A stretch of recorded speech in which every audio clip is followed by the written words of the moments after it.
बिस्मिल्लाहिर्रहमानिर्रहीम। अस्सलामुअलैकुम। मैं हूं आपका मेज़बान करामत मुग़ल। मेरे साथ जो शख्सियत हैं उनको चलता फिरता पाकिस्तान कहा जाता है, फ्लाइंग मैन ऑफ पाकिस्तान कहा जाता है, आयरन मैन ऑफ पाकिस्तान कहा जाता है।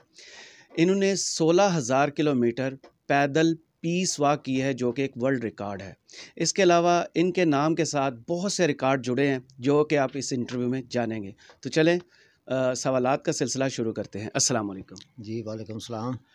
सर, आपका जो 16,000 किलोमीटर पैदल चलने का रिकॉर्ड है वो सारी दुनिया जानती है। थोड़ा सा उसकी बैकग्राउंड हमें बताइएगा। बिस्मिल्लाहिर्रहमानिर्रहीम। देखिए जी, मुझे तो बिल्कुल पैदल चलने का कोई शौक़ नहीं था और ना ही अब भी कोई शौक़ है। लेकिन मैं ये समझता हूँ कि ये पाकिस्तान हमारा घर है और इस घर के लिए, इस घर की बेटरमेंट के लिए जो किरदार हम अदा कर सकते हैं वो हमें ज़रूर करना चाहिए। तो ये जो पैदल चलना है, ये मैंने एक टूल के तौर पे इसको लिया, क्योंकि जब मैं चल रहा होता हूँ तो बहुत सारे लोग मेरे साथ एंगेज होते हैं। तो एक जो मेरा मैसेज होता है वो एक दूर तक जा रहा होता है और ज़्यादा से ज़्यादा लोगों तक पहुँच रहा होता है। तो इसलिए ये एक कैंपेन होती है जो कि मैं वॉक की सूरत में करता हूँ और अल्हम्दुलिल्लाह पूरे वर्ल्ड में मैं एक ही बंदा हूँ जो स्पेसिफ़िक वॉक करता हूँ, काज़ज़ के लिए वॉक करता हूँ। और 16,000 किलोमीटर अभी तक तकरीबन मेरी वॉक हो चुकी है, जो कि डिफरेंट कंट्रीज़ में और डिफरेंट काज़ज़ के ऊपर मैंने की है। तो आगे भी इंशाल्लाह मैं करता रहूँगा जब तक मेरी ज़िंदगी है, क्योंकि मुझे लगता है कि मेरे चलने से फ़र्क पड़ता है। जब मैं चल रहा होता हूँ तो सिर्फ़ मैं चल ही नहीं रहा होता हूँ, बल्कि मैं खुली आँखों से और पूरे हवास के साथ चल रहा होता हूँ। तो इसलिए मुझे ग्राउंड रियलिटीज़ का भी पता चल रहा होता है और मैं अपने इर्द-गिर्द के माहौल को भी देख रहा होता हूँ। मैं किसी भी कंट्री में वॉक करता हूँ तो मैं वहाँ के कल्चर को देखता हूँ, मैं वहाँ की इकॉनमी को देखता हूँ, मैं वहाँ की अपॉर्चुनिटीज़ को देखता हूँ, मैं वहाँ के मसाइल को देखता हूँ, मैं वहाँ की बेटरमेंट को देखता हूँ, मैं वहाँ के इंफ्रास्ट्रक्चर को देखता हूँ, मैं उनके निज़ाम को देखता हूँ, उनके सिस्टम को देखता हूँ, उनके मैकेनिज़्म को देखता हूँ कि वो किस तरह से अपनी कौमों को लेके आगे बढ़ रहे हैं। तो यही मेरी विश है कि मैं भी अपने मुल्क के लिए कुछ ऐसा कर सकूं कि जो हमारा मुल्क भी उन ममालिक की साथ में जा खड़ा हो जो इस वक्त तरक्की याफ्ता कहलवाते हैं। आप हफ्साबाद में पैदा हुए, कराची से आप हज करने मक्का पहुँचे, इसके अलावा जॉर्डन गए, दुबई गए, आप ईरान गए, इराक़ गए। ये पैदल चलने का जो सिलसिला है, ये आपने पहली दफ़ा कब शुरू किया था और आपको ये ख़्याल कैसे आया कि आपके पैदल चलने से अमन के काज़ और दूसरे जो काज़ज़ हैं उनको उजागर किया जा सकता है? हाँ, देखिए जी, जब आपकी कोई विश होती है या आपका कोई टारगेट होता है तो फिर आपको रास्ता भी मिल जाता है। तो मैं समझता हूँ कि आप पूरी दयानतदारी के साथ जब किसी एक चीज़ के ऊपर कंसंट्रेट करते हैं, जब आप सोचना शुरू करते हैं तो फिर आपको उसके अंदर ही रास्ते मिलते हैं। ये 2006 की बात है। उस वक़्त चूँकि दहशतगर्दी की वार अरूज पे थी और पाकिस्तान में जगह जगह पे बम ब्लास्टिंग का अमल जारी था और इंटरनेशनली भी एक ग्रुप जो है वो पाकिस्तान के ख़िलाफ़ मुसलसल मनफी प्रोपोगेट कर रहा था और शायद पाकिस्तान को टेररिस्ट स्टेट डिक्लेयर करवाने के हवाले से भी सरगर्म था। तो उस वक़्त मुझे ये लगा कि हमें भी इनको काउंटर करने के लिए कुछ करना चाहिए। तो फिर मैंने एक ऐसे रास्ते का इंतख़ाब किया कि जो मैं ख़ुद से कर सकता था, जिसके लिए मुझे बहुत ज़्यादा स्ट्रेंथ की ज़रूरत नहीं थी। तो फिर ये वॉक का एक आइडिया आया दिमाग में, जो कि मेरी पहली वॉक थी फ्रॉम खैबर टू कराची। 2007 में फरवरी में शुरू हुई थी और मैं वैद पाकिस्तानी था कि जिसने खाक, खून, धुएँ के ढेर से पाकिस्तान का परचम पकड़कर, अमन का परचम पकड़कर चलने का आगाज़ किया। और वो मेरी वॉक इतनी सक्सेसफुल रही कि ड्यूरिंग वॉक, चूँकि पूरा रूट ऑर्गेनाइज़ किया होता है और पूरे रूट के ऊपर जगह जगह पे रिसेप्शंस चल रहे होते हैं, जगह जगह के ऊपर लोग खड़े होते हैं, मीडिया टॉक हो रही होती है। तो फिर रास्ते में बाकायदा उसको ऑर्गेनाइज़ भी किया होता है। तो वो उस वॉक के दौरान 64 प्रेस कॉन्फ्रेंसेस थी मेरी, 46 सिटीज़ के अंदर सेमिनार्स रखे गए थे और कोई 18 सिटीज़ में रैलीज़ थी। तो इस तरह से वो एक बड़ी हाइप उसकी क्रिएट हुई। और जब मैं रहीम यार ख़ान पहुंचा था तो उस वक़्त जो इंडिया की पार्टी बीजेपी है, इसका प्रेसिडेंट राजनाथ सिंह था, उसने एक प्रेस कॉन्फ्रेंस की थी कि पाकिस्तान के अंदर एक बंदा अमन का झंडा पकड़ के चल रहा है और दूसरी तरफ वो कश्मीर के हवाले से उसने बात की। तो ये फ़र्क पड़ता है जब मैं चलता हूँ, को बात कहीं ना कहीं पहुँच रही होती है। तो मैं समझता हूँ कि अगर मेरी इस सलाहियत को बाकायदा कोई सरपरस्ती हासिल हो जाए तो शायद मैं इससे कहीं ज़्यादा काम कर सकता हूँ। क्योंकि अब तो चलते चलते मेरा ये चलन बन चुका है और मैं जब सुबह उठता हूँ तो मेरे कदम खुद ब खुद चलना शुरू हो जाते हैं और फ़ारकास। तो अल्लाह का शुक्र है कि मुझे ये सेक्रीफाइस करने से जो एक इसके फ़ायदे आ रहे होते हैं वो मेरे लिए एनर्जी प्रोड्यूस कर रहे होते हैं। क्योंकि मैंने पहले भी अर्ज़ किया कि जब मैं चल रहा होता हूँ तो मैं सिर्फ़ अकेला नहीं चल रहा होता हूँ, बल्कि पूरे पाकिस्तान के जज्बात मेरे साथ चल रहे होते हैं। हर पाकिस्तानी जो पाकिस्तान के लिए पॉजिटिव थिंकिंग रखता है वो मेरे साथ चल रहा होता है।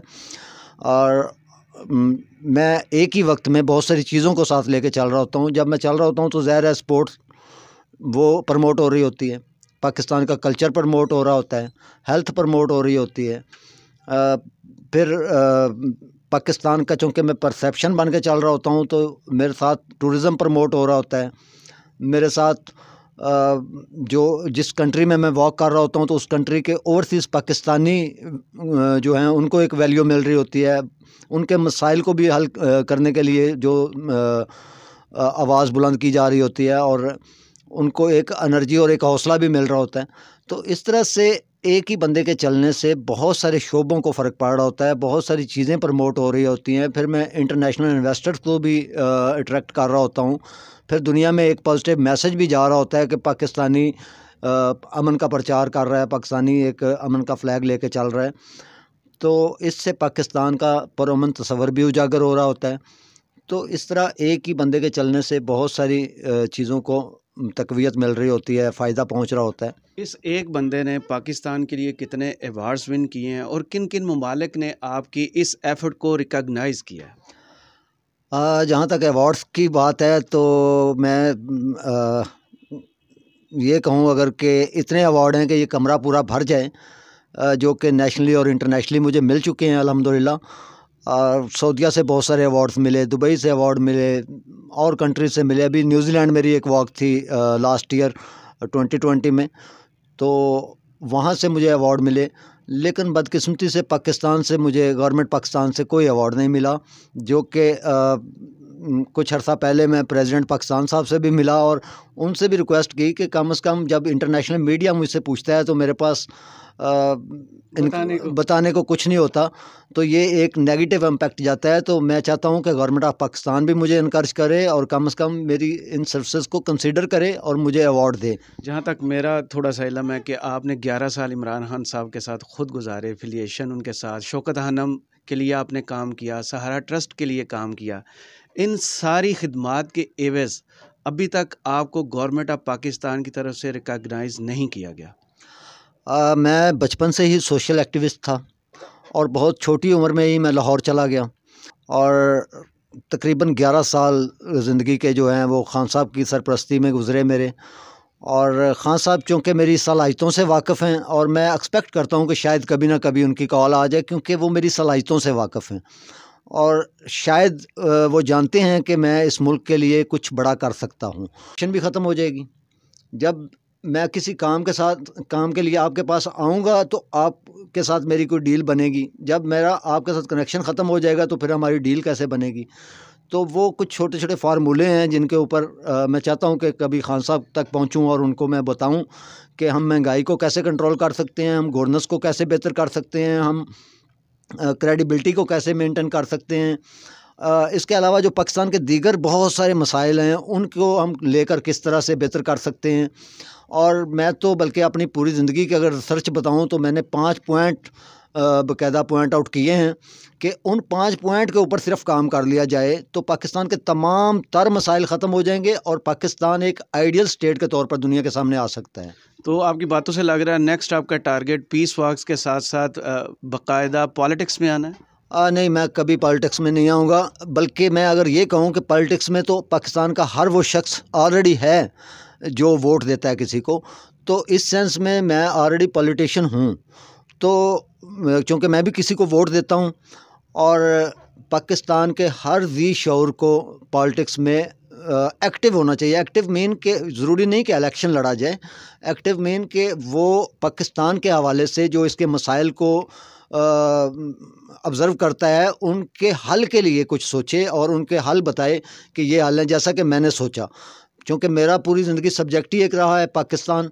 मैं पाकिस्तान को ही पढ़ता रहा, पाकिस्तान को ही देखता रहा, पाकिस्तान को ही सोचता रहा और पाकिस्तान को ही समझने की कोशिश करता रहा, और इस नतीजे पर पहुंचा हूं कि अगर हम थोड़ा सा मैनेज करके 5-6 पॉइंट्स के ऊपर काम कर लें तो यकीनन ये मुल्क के तमाम तर मसाइल का ख़ात्मा हो सकता है और हमारी आने वाली नस्लें एक खुशहाल और पीसफुल पाकिस्तान में आँख खोल सकती हैं। आपकी शख्सियत का ये पहलू सब जानते हैं। एक पहलू ये है कि आपने मिले नगमे लिखे, उनको अवार्ड मिले, आपने बाकायदा अदाकारी भी की। ये शौक़ अभी तक मौजूद है या इसको आप दफना चुके हैं कि पीस वॉक्स ही अब करनी है? देखें, कुछ चीज़ें होती हैं गॉड गिफ्टेड। मुझे अल्लाह ताला ने मल्टी टैलेंट बंदा पैदा किया और मैं बचपन से ही थोड़ा डिफरेंट हूँ। जैसा कि आप मेरा नाम देखते हैं, खरलज़ादा कसरत राय, ये पूरे वर्ल्ड में एक ही नाम है। और कसरत राय नाम जो है ये मैंने 6ठी-7वीं क्लास में रखा था, 6ठी क्लास में रखा था। 6ठी में इसका प्रोसेस शुरू किया था, 7वीं में जाके इसको कंप्लीट किया था, और इसके पीछे एक पूरी हिस्ट्री है और इसको कैसे मैंने मतलब रखा। तो उस वक़्त अगर मैं आज सोचता हूँ कि एक 6ठी क्लास का बच्चा जो एक इंतहाई बैकवर्ड एरिया हाफिज़ाबाद जैसे बिल्कुल पसमानदा तरीन इलाके का रहने वाला हो, एक देहाती बैकग्राउंड से हो, तो वो अगर इस तरह का कुछ सोचता है तो ये यकीनन गॉड गिफ्टेड उसके अंदर कुछ एक्स्ट्रा था। तो उसी को लेकर अगर मैं आगे बढ़ता हूँ तो वहाँ से लेकर आज तक मैंने जितनी भी ज़िंदगी गुजारी है उसके मुझे तमाम तर एक्ट्स जितने भी मैंने किए लाइफ में, वो मुझे ये बात मेरे यकीन को पुख्तगी में बदलते हैं कि मैं मुख्तलिफ रहा हूँ आम लोगों से। सोचने का अंदाज़ मेरा मुख्तलिफ था। मैंने अल्हम्दुलिल्लाह बहुत छोटी उम्र में लिखना शुरू किया, और जब लिखना शुरू किया तो नेशनल लेवल पे लिखना शुरू किया। मेरे लिखे हुए नगमे पाकिस्तान के तकरीबन तमाम बड़े सिंगर्स ने गाए, जिसमें शौकत अली एक बहुत बड़ा नाम था। उन्होंने एक, हाँ, अल्लाह ताला उनको गरीक रहमत करे, उन्होंने अवार्ड विन किया। मैंने कश्मीर के ऊपर एक नगमा उनको लिख के दिया था, कश्मीर मेरी जागीर के नाम से। तो वो बहुत बड़ा नगमा था। और अब भी अगर कोई पाकिस्तान का अदारा चाहे तो मैं कश्मीर के लिए लिखना चाहता हूँ। ये कश्मीर एलओसी पे जाना, झंडा लगाना, कश्मीर के लिए नगमे लिखना, कश्मीर से ये ख़ास किस्म की मोहब्बत की क्या वजह है?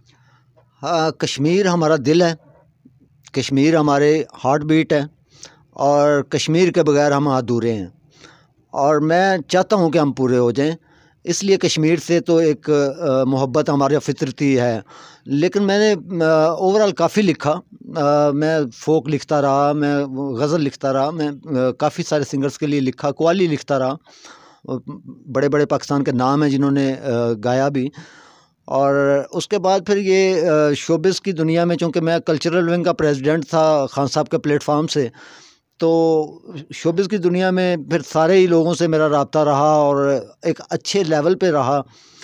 2004 में पीटीवी पे एक ड्रामा सीरियल चला था, नीला आसमान, बहुत पॉपुलर रहा। बल्कि उसमें हमारा एक एक्टर शॉट था, तो वो करैक्टर भी मैंने किया, और 16 एपिसोड थे उसके। फिर वो पीटीवी वर्ल्ड पे भी चला। तो वो जब मैं रोड पे निकलता था तो बच्चों ने मेरे डायलॉग रटे होते थे, वो मुझे आवाज़ देते थे बाकायदा। एक डायलॉग बड़ा उसका मशहूर हुआ था कि हम तो किसी को महसूस भी नहीं होने देते कि हम लोग कौन हैं। तो वो चूँकि समाज की जो बुराइयां हैं उनको उजागर करना और उनको किस तरह से ख़त्म किया जा सकता है, उस थीम के ऊपर था। मेरा करैक्टर भी वैसा ही था, तो वो काफ़ी सारे फिर लोगों ने पसंद किया उसको और वजह पॉपुलैरिटी भी बना। लेकिन मैं ज़्यादा जो मेरा कंस्ट्रेंट रहा है वो हमेशा से इस मुल्क के ऊपर रहा है। बचपन से ही मुझे इश्क है जुनून की हद तक इस मुल्क के साथ, वरना मैं शायद बहुत पहले कहीं शिफ्ट हो जाता और बहुत अच्छी लाइफ में होता। आज अगर मेरे पास कुछ नहीं है, आज मुझे लोग तरह तरह के ख़िताबात से नवाजते हैं। तो इसका एक ही वजह है, इसकी एक ही बैकग्राउंड है कि मैं इस मुल्क से लव करता हूँ, जुनून की आता। खरलज़ादा कसरत राय फ्यूचर में क्या प्लान रखता है, और उसने अपना ये टैलेंट जो है पीस वॉकर का किसी और को भी आगे ट्रांसफ़र किया है? मेरी पूरी कोशिश है। मैं बल्कि इंटरनेशनल पेडेस्ट्रियन क्लब के नाम से एक ऑर्गेनाइजेशन बनाना चाह रहा हूँ और उसके ऊपर काम कर रहा हूँ। कमिंग मेरी एक वॉक है जो कि इसी 22 में इंशाल्लाह अप्रैल में जापान में हिरोशिमा टू नागासाकी, तो उसकी तैयारी में हूँ। और चूँकि मैं पहले अर्ज़ कर चुका हूँ कि मेरा चलना जो है ये एक टूल है, असल मेरा विज़न कुछ और है, और वो विज़न बड़ा क्लियर है, और वो है पाकिस्तान। और पाकिस्तान की बेटरमेंट के लिए मैं जो कर सका इंशाल्लाह करता रहूँगा। जितनी मेरी आवाज़ है वो जहाँ तक जा सकती है पहुँचती रहेगी इंशाल्लाह, जब तक मैं ज़िंदा हूँ। बहुत शुक्रिया हमसे बात करने के लिए। तो नाजरीन, आपने देखा कि पाकिस्तान के पास कैसे कैसे टैलेंटेड लोग हैं जो खामोशी से अपना फरीज़ा अंजाम दे रहे हैं और बग़ैर गिराई के चलते जा रहे हैं। अपने मेज़बान करामत मुग़ल को इजाज़त दीजिए। अल्लाह हाफ़िज़।